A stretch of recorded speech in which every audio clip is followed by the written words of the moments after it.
Subject recognized. Access granted.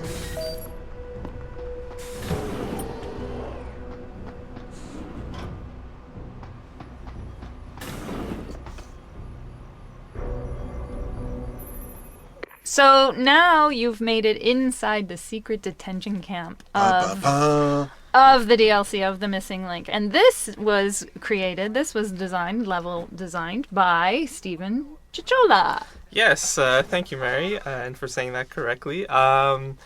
I was the level designer of the prison, and it was a lot of fun to do. One of the things that was really interesting with this level was that I had a lot of limitations in just the way it looked, and we had to redesign it completely from the ground up at least 3 or 4 times. At the start, it used to be sort of this long angular prison cell with just cells all along the wall.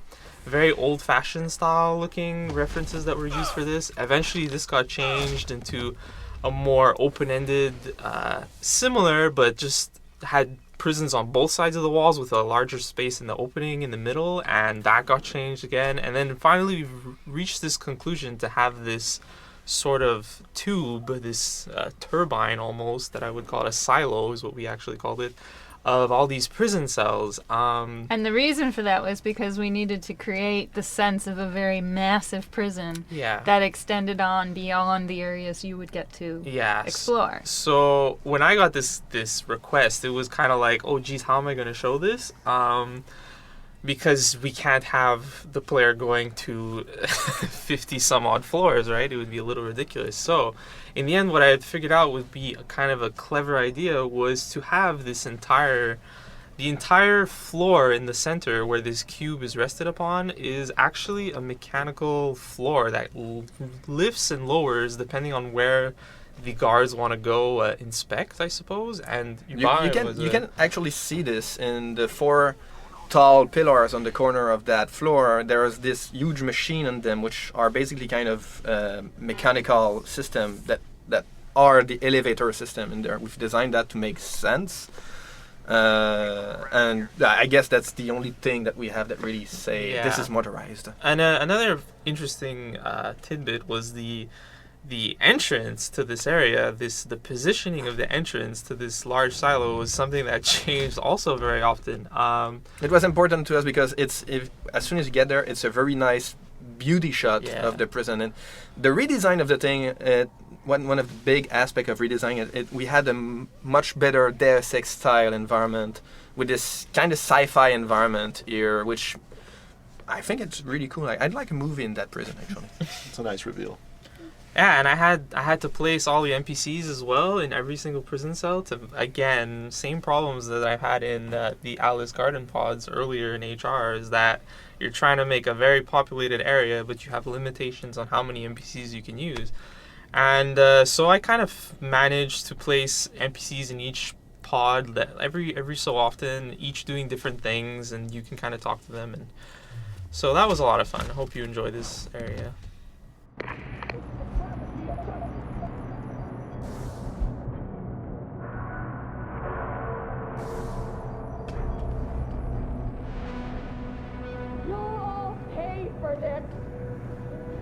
You can't hold us here indefinitely without trial. We have rights under the Geneva Convention.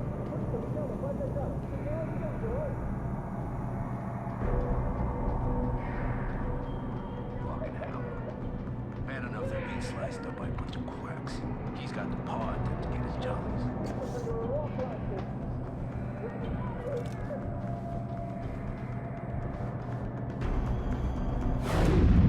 Just reported.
Keitner, Jensen, I'm in your detention camp and uploading to the security mainframe now.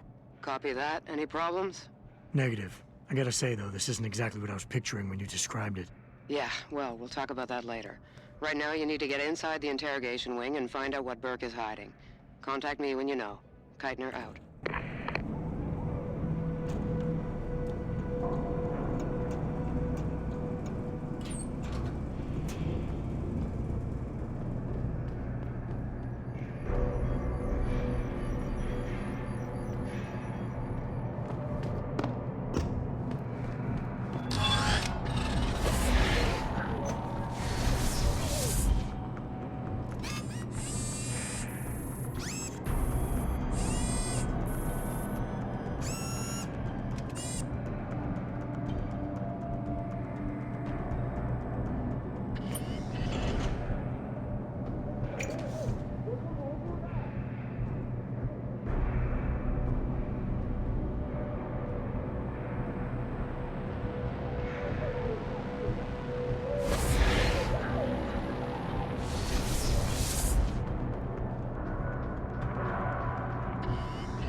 You hold us here.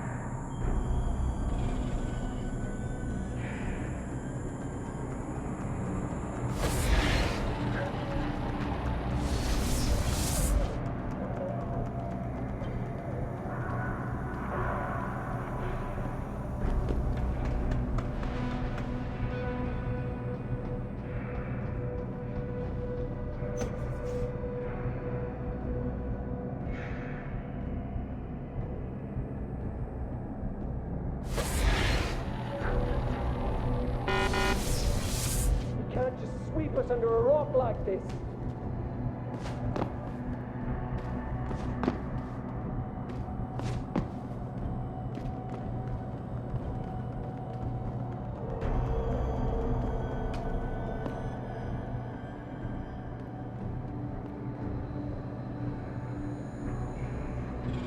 I'm not a terrorist.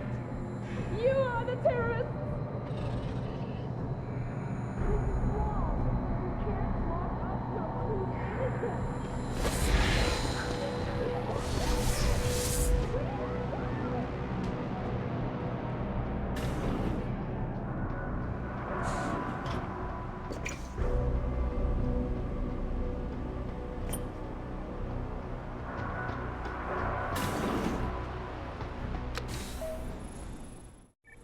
Subject recognized. Access granted.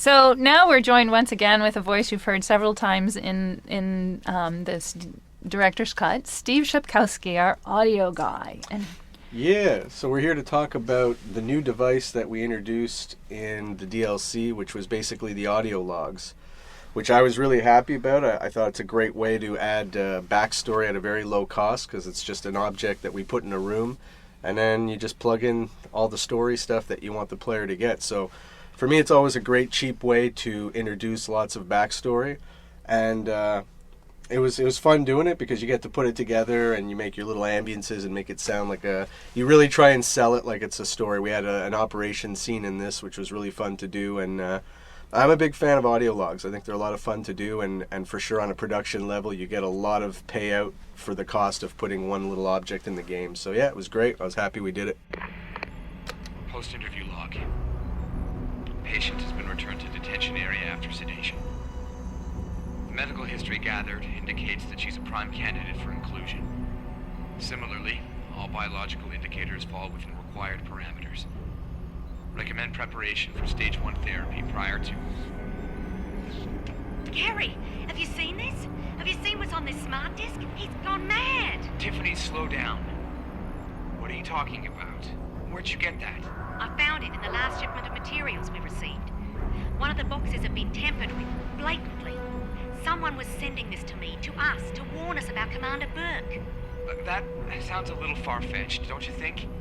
I know the two of you have butted heads, but Bob's assured me that the commander is with us on this. Really? So Mr. Page is okay with us using unwilling human test subjects, is he? What's his opinion on Bell Tower using the OCM to further their military aspirations? Ask him about this Hydra project. Tiffany, calm down. I know all about the Hydra project. It's nothing nefarious. It's simply a means of allowing soldiers to communicate more efficiently when in the field. You've seen Burke's augmentation. It has nothing to do with the OCM. So, you think his obsession with this technology is because he's an environmentalist? Gary, I know this bothers you too. Those poor women. We can't keep doing this. We can't just rush blindly ahead and let men like Burke pull our strings. Science has made that mistake before. I know. All right. Let's go down below and contact Bob. We'll see what he has to say about this. I know he's intrigued by the nanotech possibilities. Certainly, he's disappointed with the results we've had. Please, let me go. I just want to go home.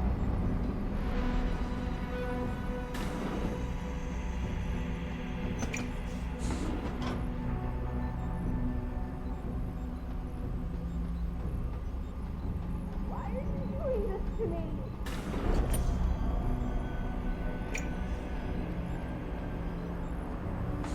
I'm sorry. I'll stay quiet, I promise. Just don't hurt me anymore. Calm down. I'm not gonna hurt you. You're not one of them? One of the scientists? Please, you've got to get me out of here. You've got to do something before they come back. I don't want to disappear like all the others.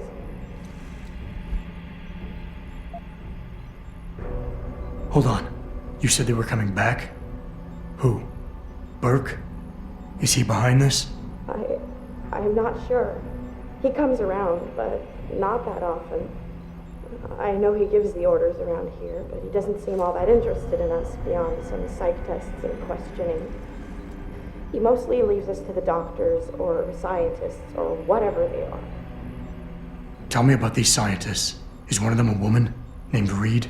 I don't know. I mean, there is a woman, but her name is Kavanaugh, not Reed. I heard the guard call her that. She seems different. Like she doesn't like what they're doing to us. I can't help but think she's being forced to do these things. The others just treat us like animals. It's horrible. I just want to go home. It's okay. What's your name? Nina Sullivan. I don't know why they're holding me in here. They just grabbed me off the street.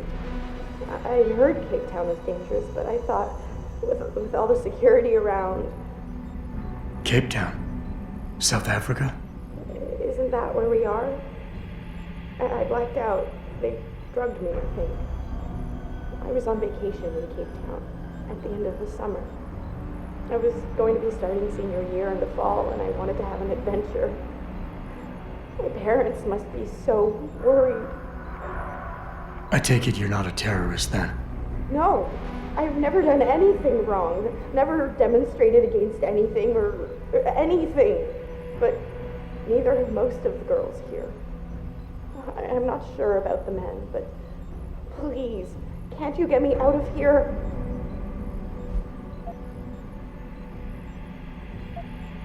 I know this is gonna seem cruel, but I can't help you right now. You're going to leave me here? You can't! You have no idea idea what it's like. Please. I can't have you tagging along just yet, or walking the halls alerting the guards. Trust me, when I can get you out, I will. But your best bet is to stay put. I'll alert them anyway. Burke and the 2 doctors were just here heading for the morgue. I'll tell them you're here. I will. Let me out or I'll tell them, I swear. And then what? Do you really think they'll let you go? I'm still the best chance you've got, but you have to be patient. Please. Don't go. So right now you're looking at Nina, our poor prisoner. It was very important from a story standpoint that we could put some weight on saving these prisoners. You're going to have a very important choice, and it's a moral dilemma. And we really wanted to kind of stress that moral dilemma. So that kind of reasoning led to the creation of this character, Nina. We wanted to have a chance to have a conversation with the prisoners and to basically understand them as individuals. And that's why we have this one character who came in. We wanted actually to offer the possibility that you could rescue her individually because she was someone you have a face-to-face conversation with. But unfortunately, we knew we wouldn't be able to pull it off because we didn't want to have you, we didn't have any kind of mechanics for saving someone, for having them become a follower, etc., etc. So unfortunately, we had to leave her in this cell and leave you with that moral choice. And because we knew that, we basically decided that we needed to use her presence here to really make that choice stronger. And when the choice comes up, you'll see her again in some of the cameras that are focusing on the prisoner. So we mentioned before that we had a very, very limited cutscene budget for The Missing Link. We only had 3 minutes that we could use for cutscenes. And this cutscene that you're watching right now was one that we knew right from the get-go. We absolutely had to have it as a cutscene because of several things that were happening. First of all, we're showing you Gary Savage, who's a Deus Ex character, so we can't let you kill him. We also don't want you to kill the villain, Burke, so we had to make sure that he was a part of this scene and that the player could not interrupt with it in any way, shape, or form. We also needed to show you at the end that you had to see a hidden panel and a secret wall that is going to be key for your next objective. But I think another main reason that we did it was simply because our dialogue system in the game was not made to support more than 2 players, or two characters at any one time, Jensen and another. So in this instance, we actually absolutely had to make this as a cutscene because of all the reasons, from a technical aspect, from the story point that we were trying to give across, from the fact that we know that that players like to kill people, and we couldn't allow you to do that. So all of that kind of came into making this the most important cutscene for us. Keitner, I found out what Burke's been concealing. The interrogation wing is some kind of medical testing facility. He's using the prisoners as lab rats. For what? Not sure. I'll need Burke's retinal scan data to find out. I can't download that without setting off a million alarms. However, Burke's eyes are enhanced, Jensen. He uses special retinal prostheses custom-made for him by the Tai Young Medical Corporation. You want me to remove Burke's eyes? Not the ones he's currently using. He just received a new set this evening for when the cargo ship docked. With any luck, you'll find it in his office. Keitner out.